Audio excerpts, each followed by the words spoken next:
Hello, everybody. Thank you for joining us for this really important webinar topic at this CSW 68. I've really had to have this discussion on women in protracted conflict and its far-reaching implications. Long-standing protracted and new conflicts are engulfing our planets.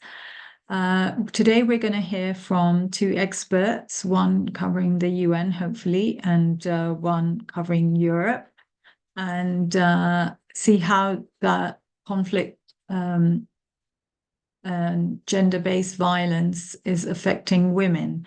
The other aspect of this discussion would be gender equality, which should be at the heart of addressing women in conflict.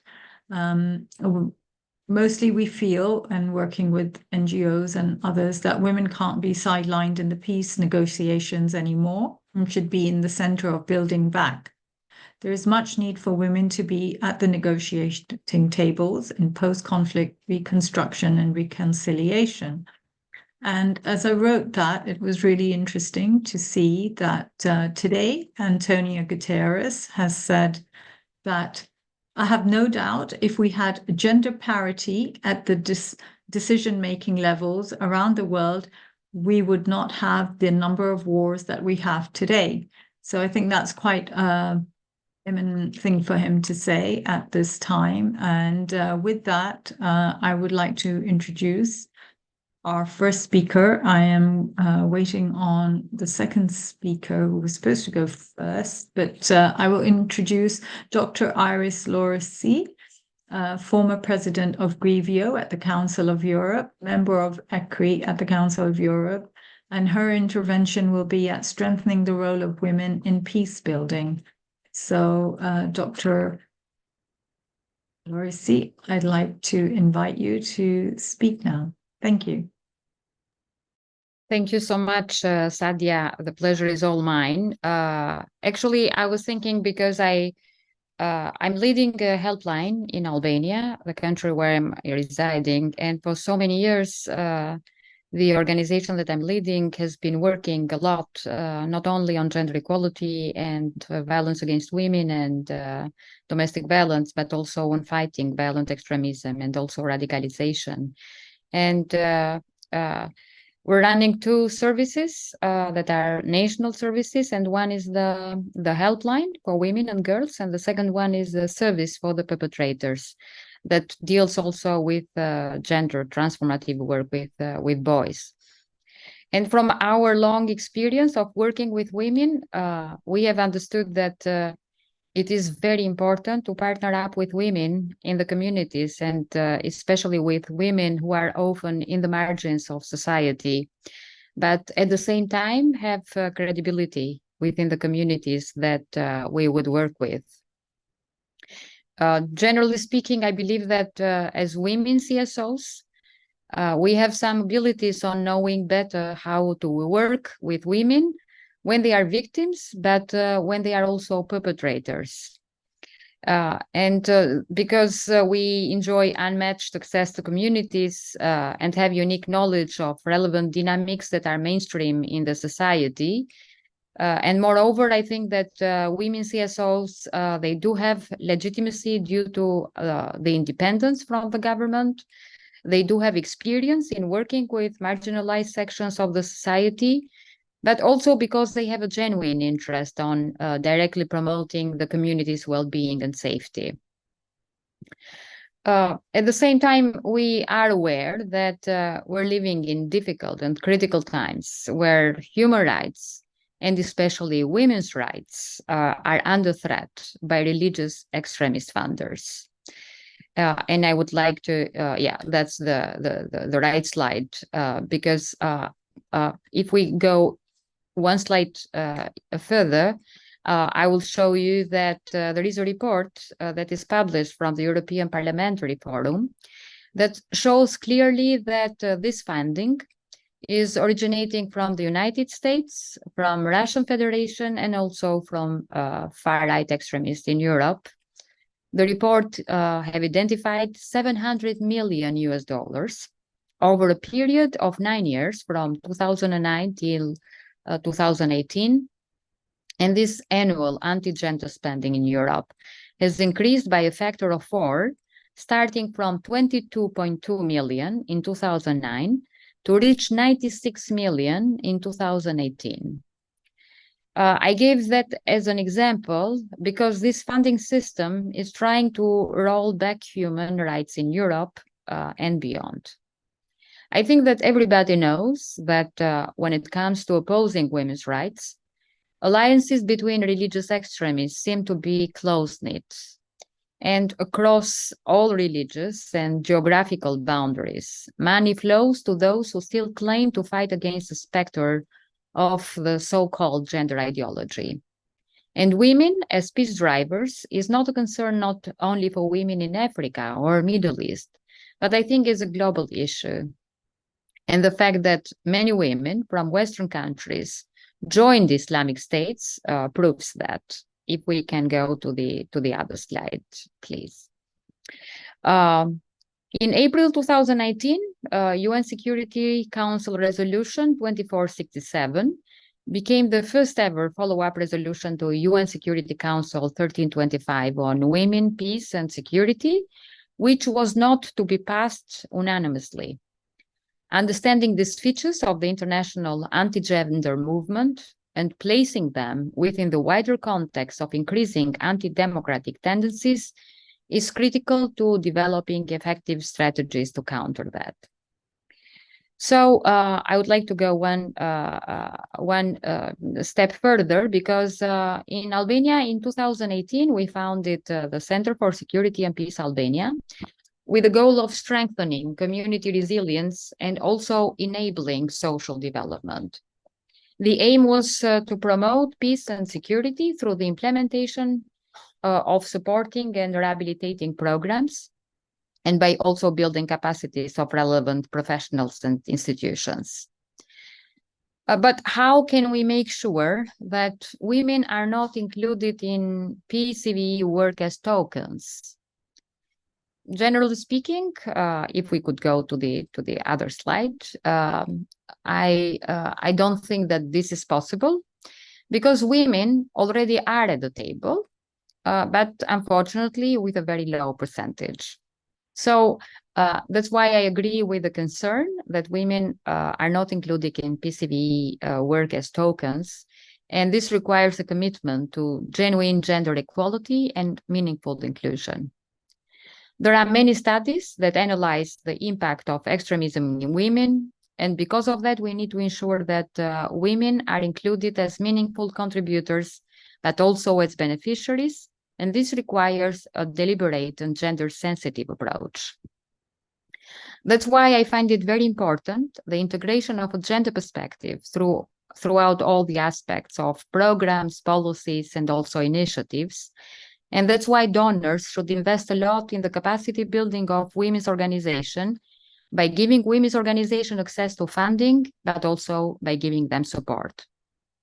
On the side of women CSOs, this has been translated into the development of gender-specific programs that address the unique needs of women and girls. Last but not least, by promoting public awareness about the importance of women's involvement in PCV work, and also advocate for their meaningful inclusion at all levels of programming, but also policy development. And we are very aware that this is important to understand that women's experience of extremism may vary based on different factors such as race, ethnicity, religion, socioeconomic status, and more. And we are trying to address this intersecting form of discrimination in the programs. But as I said earlier, I agree with the concern, and we all should recognize that gender equality is a long-term goal. Sustainable change takes time, and consistent engagement with women and women's organization, I think it's essential. There is a stereotype that many people think of violent extremism as a domain of men, and the majority of extremists are men, and narratives invoke male dominance and power. How we see women's role, is this critical to counter this narrative? That's why I think that it is a common misconception that violent extremism is solely the domain of men. And while it is true that the majority of extremists may be men, it is essential to recognize that women's roles in countering violent extremism are also critical for several reasons. Past experiences have shown that many extremist groups rely upon women to gain strategic advantage, recruiting them, and women play a special role, including as perpetrators, mitigators, but also victims. New technology is allowing us for more sophisticated outreach, directly targeting messages to radicalize and also recruit women. And it also provides a platform in which female extremists thrive by expanding their recruitment reach and taking on greater operational roles in the virtual sphere. Ignoring women's roles can result in gaps in understanding and addressing the issue effectively. And another aspect is that women can play a crucial role in preventing extremism within their families and communities. By playing different roles, they often have opportunities to identify early signs of radicalization. So bottom line is the question that is it unfair to place responsibility for countering such narratives on the shoulders of women? I don't think that the whole responsibility goes on women's shoulders for countering narratives. And I believe that women can help craft alternative narrative because women involvement can foster community resilience. They are well connected within their communities and they can facilitate dialogues, build trust, and promote tolerance and peace.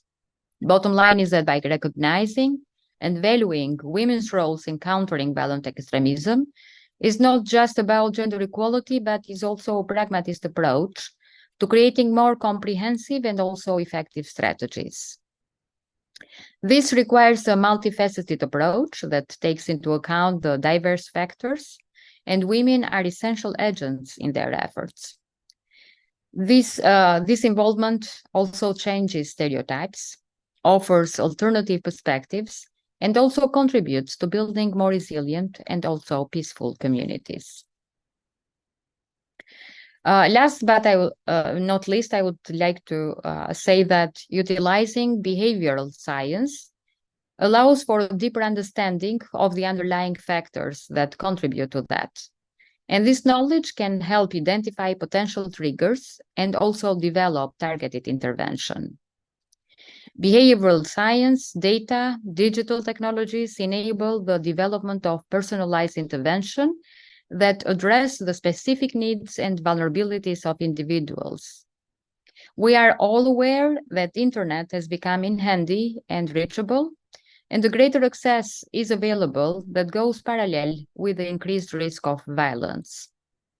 The development of new technology brings a lot of positive impacts in our lives, but this development often is being misused, and the new possibilities are being used as tools to inflict harm on others. Antisocial contact could emerge rapidly without any attention to age, gender, culture, or values because of media platforms such as Instagram, Facebook, TikTok, Snapchat, or because of mobile internet and its services of messaging. The cultural norms underlying violent extremism, but also violence against women, are also reproduced and multiplied in the virtual world. To quantify a crime, we need to have legislation in place, and a lot of online violence exists on encrypted parts of the internet, and people don't self-report, often because they don't know it is wrong. The violence that takes place offline every day on the streets, at home, or at work is widely amplified, spread, and worsened in the online world and by the new technologies.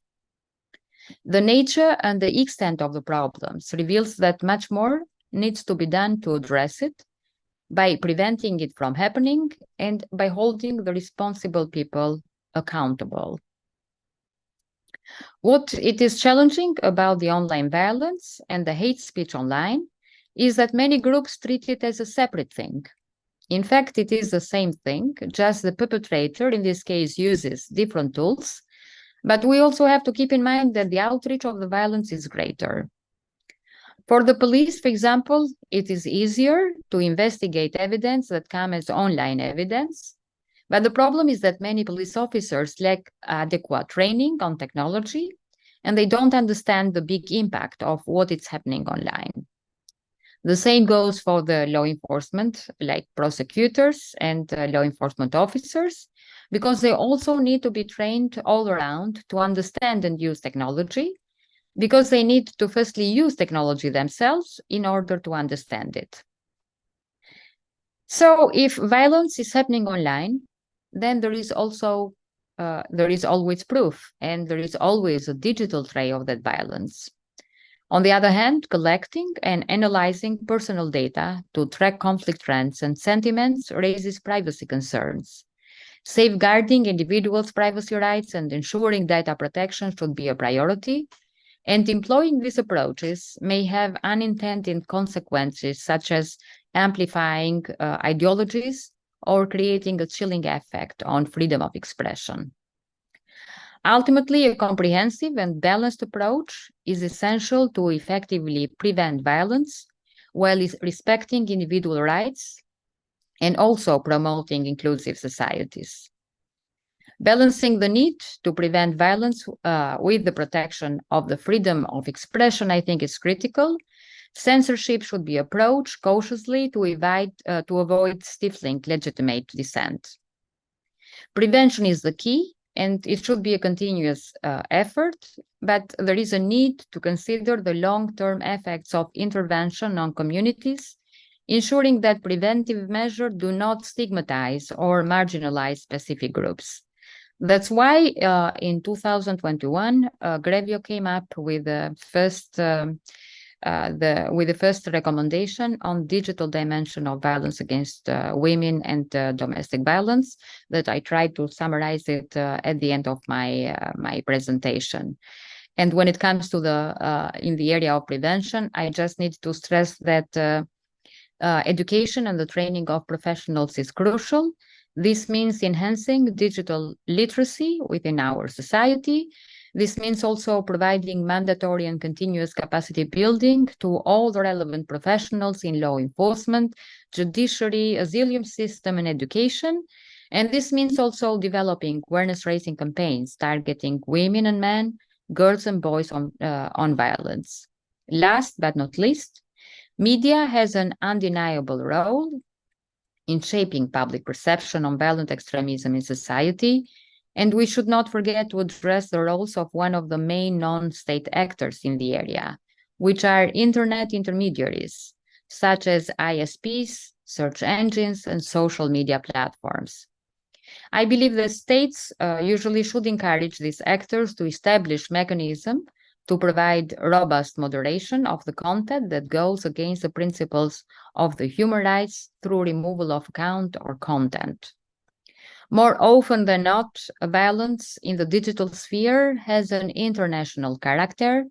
Perpetrators can be located anywhere in the world, and that's why we should promote enhanced international cooperation and mutual legal assistance to ensure simplified access to evidence held by service provider, such as subscriber information or the IP address that is used by the perpetrator.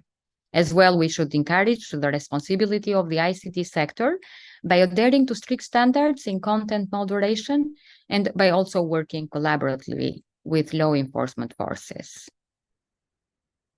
Thank you.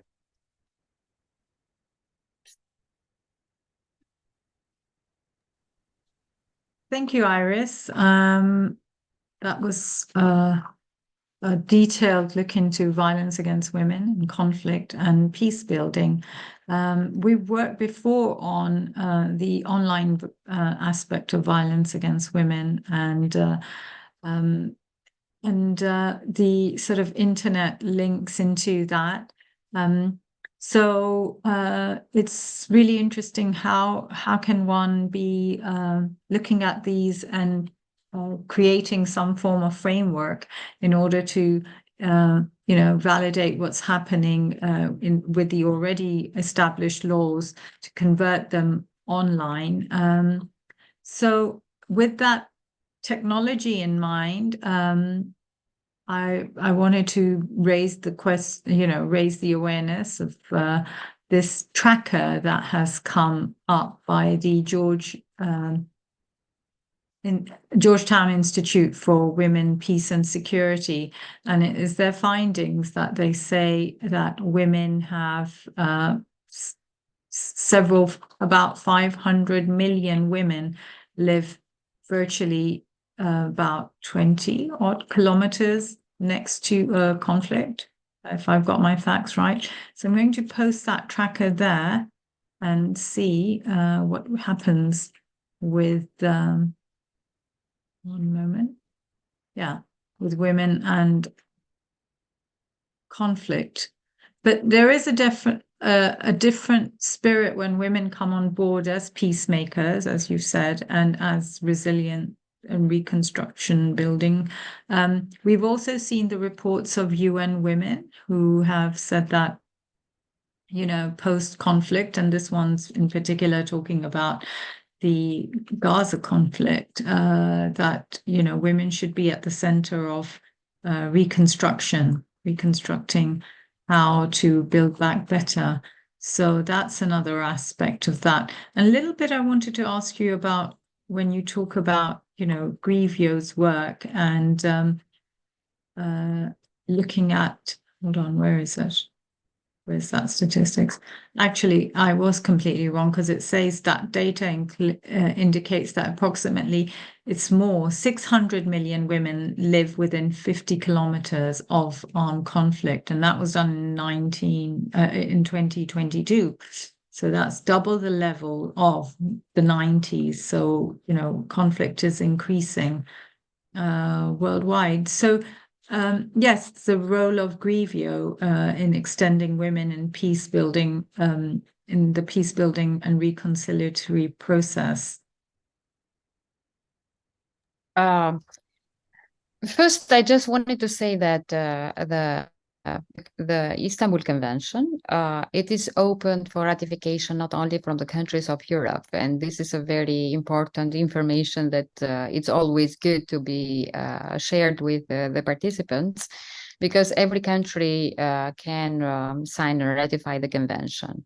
And actually, there are some efforts from the Council of Europe, actually, with other countries outside the geographical boundaries of Europe in order to have some ratification. And we also, at the Council of Europe, there are some good experiences with the Cybercrime Convention, or the one that is called Budapest Convention, that has been signed from many countries all over the world, and it's not only in the boundaries of Europe.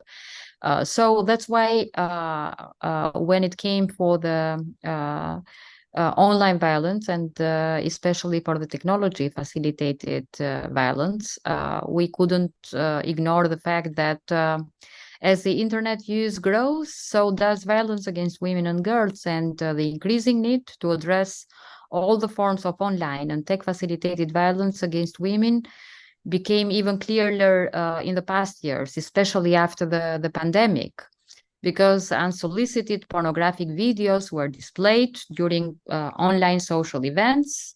Many of us have heard about Zoom bombing, and threats of sexualized violence and harmful sexist content increased.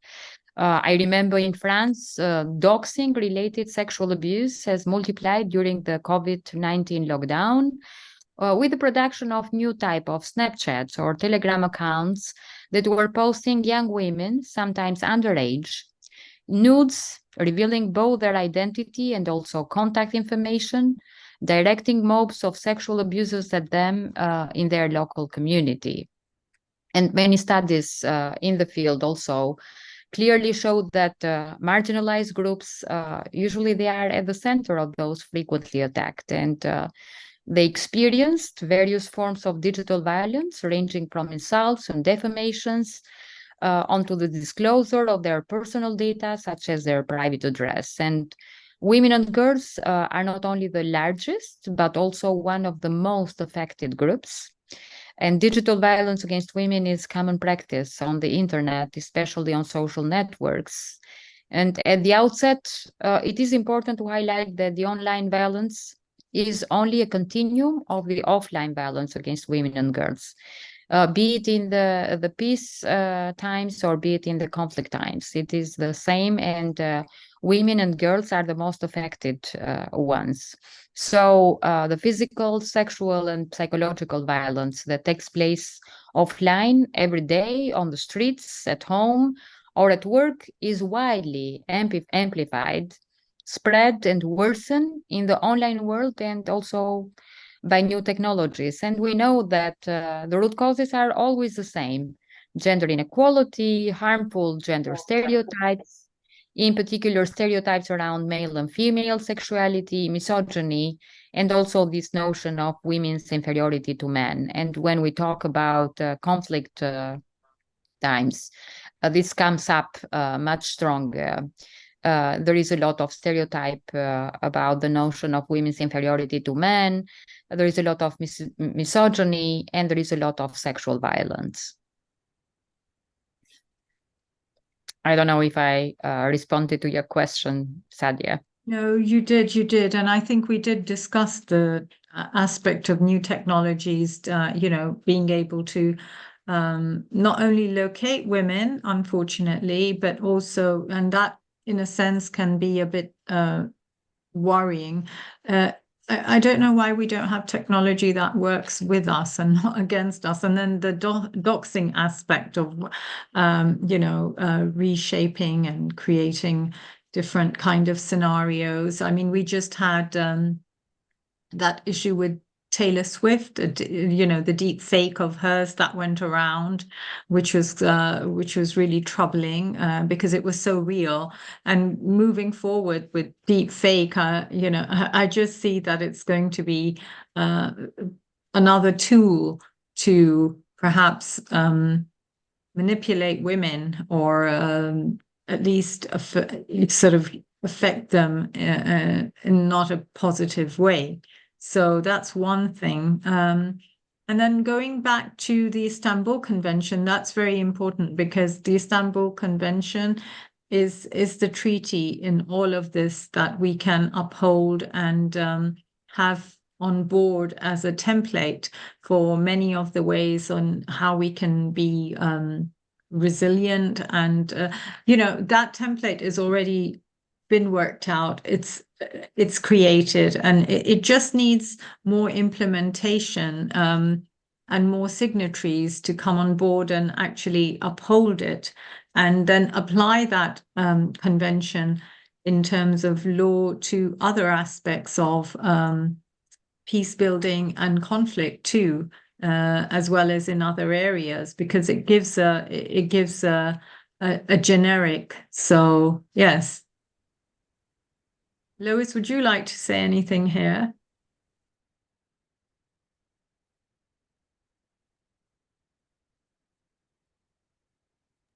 Lois, your microphone, please.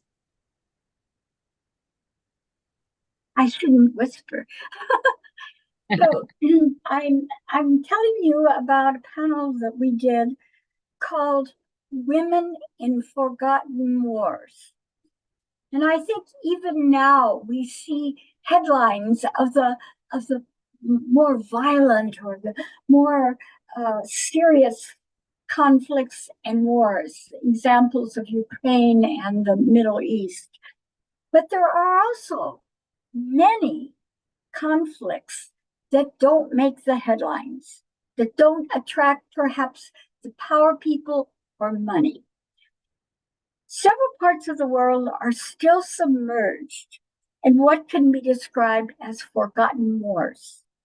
These conflicts have, in the words of a European Commissioner for Development and Humanitarian Aid, his name is Paul Nielsen, he said almost 20 years ago, conflicts in countries such as Yemen, Somalia, Sudan, and Myanmar continue. And we can add to that issues in Venezuela and others in Latin America, and also in the United States. So we have to have a broad lens when we talk about conflict. Okay, the plight of those who fall victim to forgotten wars is lost under an invisibility veil, which effects can last for years, if not decades. Where and why do these forgotten wars rage on? And why are certain conflicts given more priority than others? And I think that it's an important point to bring up. An example in Europe, in the far reaches of Europe, would be what's going on in Armenia and Azerbaijan and Nagorno-Karabakh in between. And that is a continuing problem for the people there who don't feel safe. And I think women who live a lifetime of wars, they are just not able to take their power and to create advocacy, to create a discussion table, and therefore they still remain forgotten. Do you have a poem to read, Sonia? You're muted too. I couldn't find my speaker. One more thing I would mention about the post-conflict reconstruction is looking at examples of rebuilding that were carried out by the Marshall Plan in Europe and in Japan at the end of the Second World War. So perhaps those can also be templates when we're talking about reconstruction, because the German Marshall Plan seemed to be, quite in the middle of the reconstruction phase of building Europe post-conflict. It's also interesting that at the Grammy Awards, that in many of the awards in Hollywood for movies, that Oppenheimer is getting the highest awards. And Oppenheimer is the story of the bombing of World War II in Japan. Yes, that's right. So with this tracker, I just want to see some of the places that come up as, conflict ridden, and they seem to have spotted some. I wonder if they can be created to. Hello. Hello. Oh, hello. Welcome. I'm so sorry about this. I think I missed the time of the meeting. Well, you're here and we're very happy to see you. I'm really sorry. It was indicated as 3 o'clock New York time. So Oh, right. Well, you have the stage where we were talking about forgotten conflicts and the variety of conflicts that affect women. We talked about the Istanbul Convention. And we really want to hear your words about conflict and violence against women and what your priorities are right now, and maybe even to tell us a little about the optional protocol. okay, I think for the optional protocol, maybe it's better to have a separate conversation. But okay, indeed. But what I can say is obviously speak to the issue itself that we have. Now, as a mandate holder and a number of my colleagues as well, we feel that the international community must redouble efforts to ensure the protection of women and girls in times of conflict. We're very concerned by the increasing number, but also degree of brutal conflicts that we are seeing around the world, and how also gender-based violence, including against women and girls, is really being instrumentalized as a tool of war. As we know, women and girls, they are disproportionately exposed to violence. They bear the brunt of armed conflict worldwide. And they are also often the primary targets of warring parties, whether it's also armed groups, criminal groups, repressive regimes. And so they really are facing increasingly unspeakable horrors. And by that, I don't only mean, rape, I mean also forced prostitution, pregnancy, sexual slavery. All these are used as weapons of war. And there's a very deliberate strategy behind that, which is to really subjugate, break, and destroy the opponent and intimidate the population. And as we know, these acts are atrocities. These are war crimes. They can also amount to crimes against humanity, or as as we have seen, also they can be part of genocidal acts within the meaning of the Convention on the Prevention of Genocide. And one of the things we have also repeatedly spoken out against and are concerned with is the continued impunity for these crimes, whether it's in times of peace, but also especially during times of war. And we think that this is very concerning, that it has to really be dealt with in a much more effective manner by the international community. We know that the future treaty on crimes against humanity, there are proposals for including sexual and gender-based crimes in that. We think it's an important milestone towards improving the adoption of a gender-sensitive lens.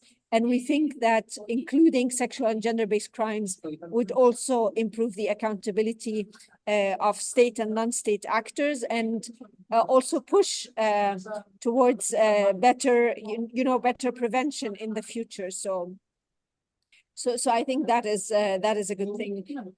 Perhaps a quick word about also specific groups that we feel need to gain attention when it comes to assistance and response.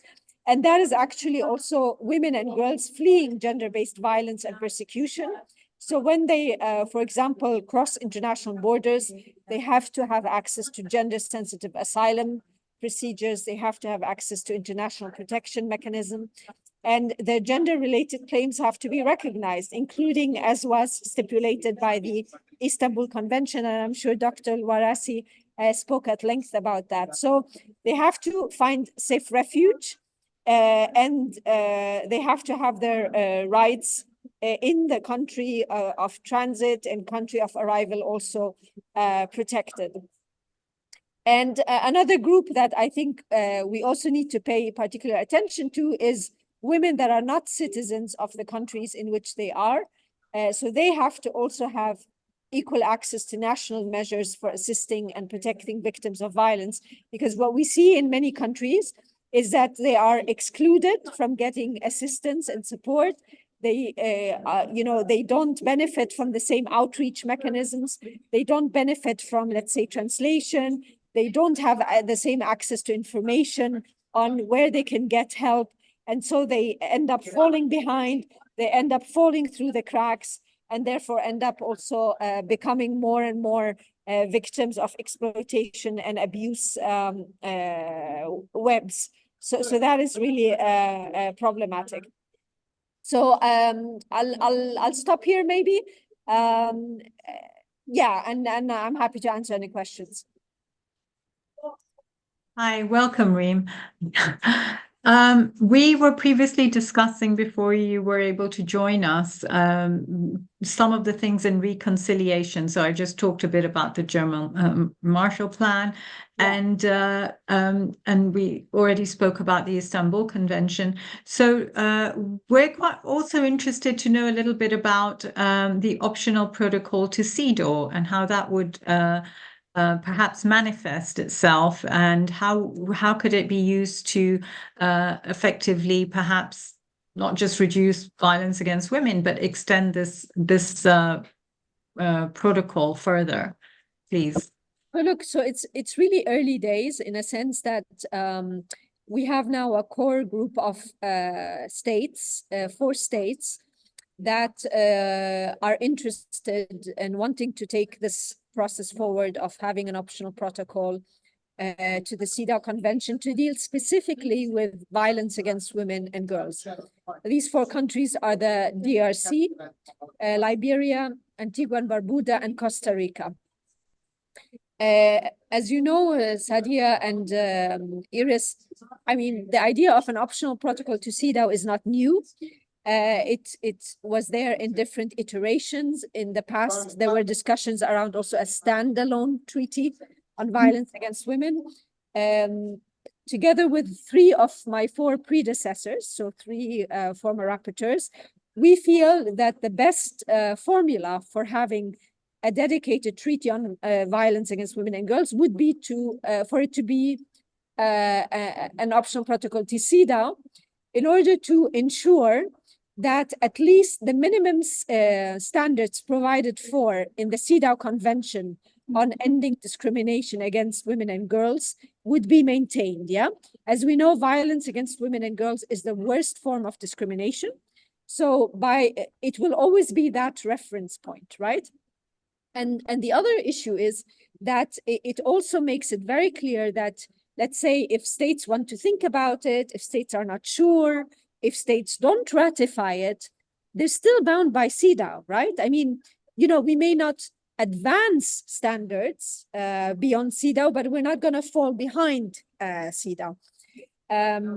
The intention of the states, and very much also our view, is that any process to prepare an optional protocol should definitely build on the jurisprudential advances that have been made by the regional treaties like the Istanbul Convention, but also Belém de Paró and others, and should really build on those advances that have been built, should also integrate the very important jurisprudence that has been also made through, for example, the general recommendations of the CEDAW committee, but also through the reports and work of the special procedures, like my mandate, but also other mandates. So we very much feel that this work should offer a springboard in order to come up with a global instrument that would be binding, that would address the issues of violence against women globally,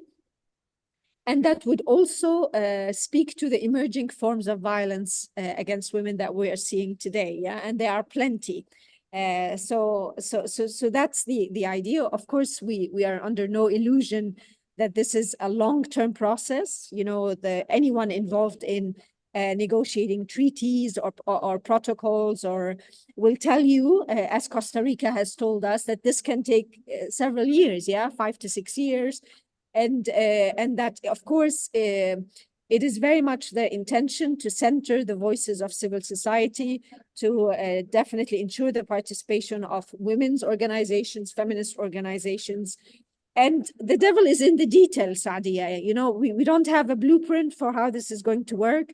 This is something that states have to also discuss among themselves and see how they want to take it forward. But I think we can come up with very concrete sort of inclusive ways of consultation. For example, also linking regional consultations to the global consultation. We're in discussion with the CEDAW committee itself. You know, we've had actually already 2 rounds of discussions. We are in discussions also with the EDWAW platform, which is the platform that was established by my mandate that integrates international and regional human rights mechanisms that deal specifically with violence against women and girls. We understand, of course, the concerns. There are a number of legitimate concerns and fears, you know, especially within the context of, let's say, backsliding on women's rights. That is a risk that obviously exists with any treaty that wants to advance protections, not just on, you know, women's rights. It's a risk that is real, but I think, given that we are all aware of it and that we haven't yet started designing the process, safeguards can be built into that, right? So So that's what I can say at the moment, but it's a state-led process, obviously, where, you know, my mechanism, my predecessor, every woman treaty, we are hoping to offer our expertise and put it at the disposal of states that are going to lead on this. And I think the next step will probably be speaking more openly about it, sharing more information, starting to also approach more states about it. So that's what I imagine the 4 countries are going to start doing eventually. Just unmute myself. Well, thanks for that. You're at CSW at the moment. So what do you think is, how do you feel? You say that there's been already some meetings and there's been a positive feedback towards this. But of course, binding is, you know, the thing. And it took even the UK such a long time to come on board so many of these treaties. I think it was it CEDAW? We were quite late to ratify that, right? I'll have to be. Yeah. So what is the general consensus in terms of how is this coming along? Is it being received positively? Because it sounds really interesting. It could be a landscape where, you know, so many organizations can see the shortfalls. I think tech would be another area that we really need to get into, because Dr. Iris and ourselves, your predecessor, Dr. Dubravka, has already worked on online violence, which we've worked quite extensively on. So those kind of areas would be really interesting to explore. And ITC, or however you call it, we call it IT here.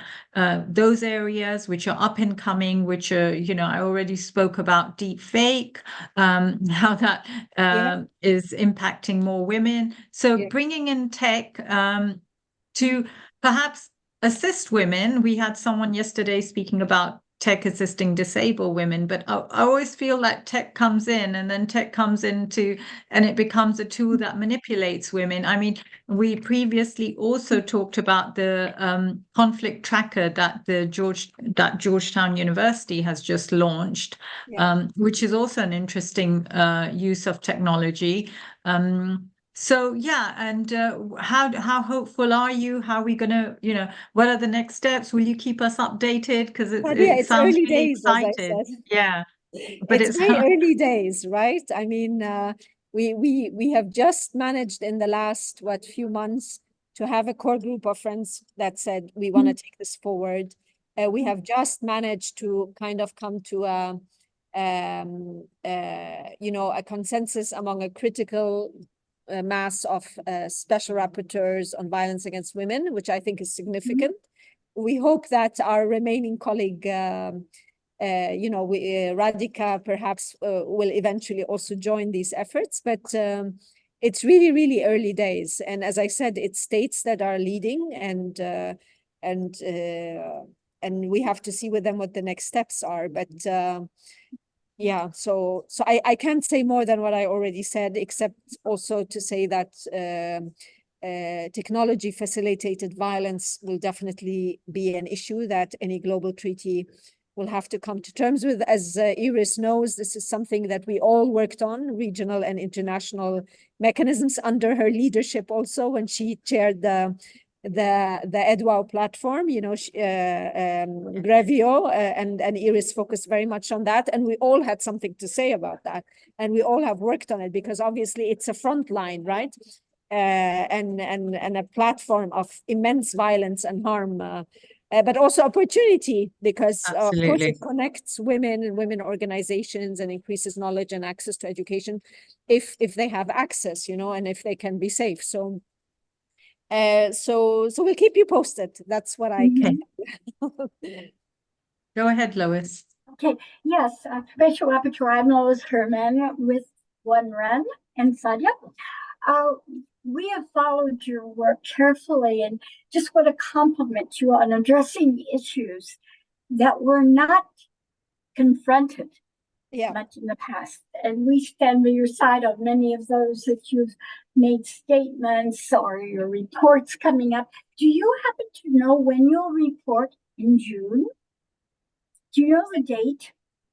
Well, it's usually needs to be issued, if I'm First not week. mistaken, a month before my session to give states and non-state actors enough time to look at the report and review it. So I imagine sometime in May. Okay, because we would like to be there and we would yes. like to support you in that. I'm speaking to you right now from the US. I lived in Italy, but it's a serious problem that the US has not ratified CETA. Yeah. And we're also working on that partly from a cities basis, but broad spectrum. And you see the issues on our election that are just very gender centric. Yes. So we have a lot of work to do in order to support women's rights, physical rights, mental rights across the board. And now is the time. Now is the time. Thank you very much.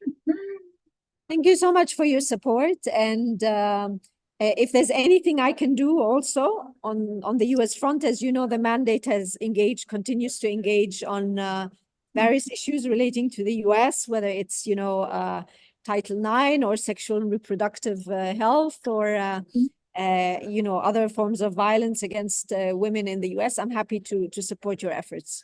Thank you. I'm also on the board of the US UN Women's Caucus. Yeah. And they are very much supportive of what you're doing.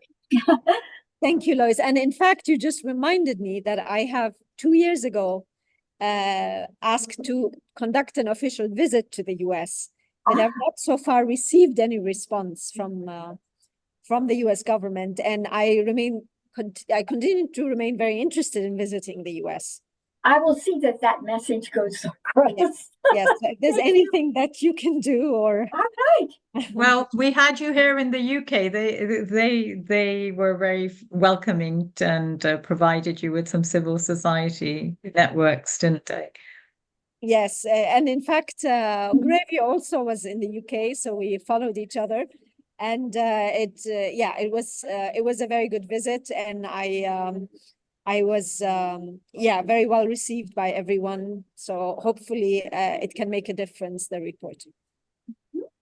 I think we're at a critical point. We have several of these in certain periods in history, and currently I feel that because tech is moving, some things are moving so fast. Yes. And I look at Gen Z and some of my when I was lecturing some of my students, and we've had this conversation before, that I don't think Gen Z are interested in fighting for anyone, to be honest. They want a fairer, freer world, and yet we see that. I read earlier that Antonio Guterres said that more women, if they were available and he actually said it today, in the decision-making levels, then we wouldn't be having that many wars. In fact, wars have almost doubled. Yes. So I think women need to be showing their presence.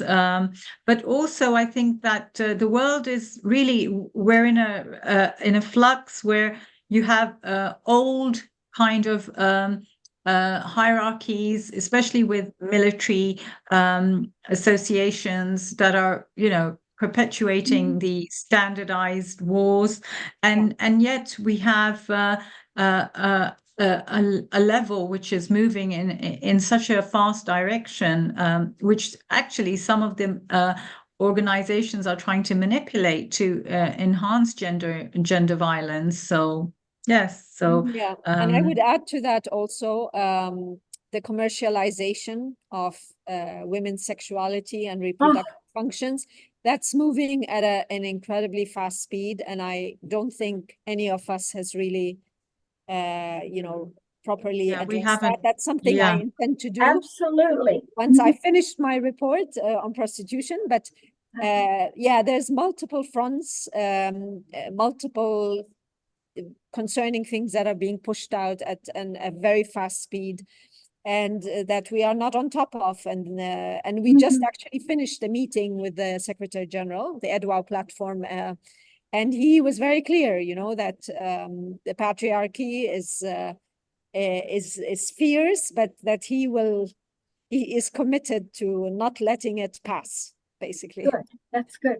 Well, trafficking is another example of the profit that's being made off of women's bodies. And I think it's amazing that you're writing this report. I intend to publicize it the minute you post it online. Yeah, we're really looking forward to having it and reading it and seeing. But if you want any other kind of inputs, we're happy with that too, in terms of content. Well, the GA report is on violence against women and girls in sports. So that's also going to be an important report. And I think there will be a lot of interest in that report, also because it coincides with the Olympics in France. But also because there's a lot of issues actually on at country level.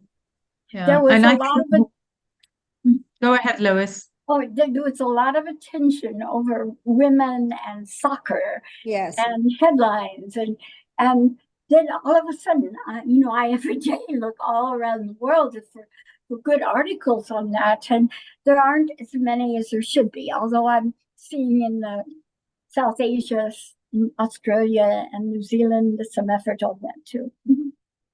One of the things actually with the soccer issue is, or the Olympics, is that if they're being held in Paris, I've had quite a few emails about this, an interest that, Paris bans headscarves, but there'll be lots of teams that will have women with headscarves. So that's also an interesting factor. I think men should really stay out of women's wardrobes, period. Yes. And in fact, we had written to the government of France about sports women with headscarves. So there is a letter that was sent by a few of us on that issue. And other issues. Yeah, I've seen more fragmenting in the women's movement over I guess I call it the COVID and post-COVID time. What is your identity? Who are you? Are you with us or are you not? And that has been a challenge. Yeah.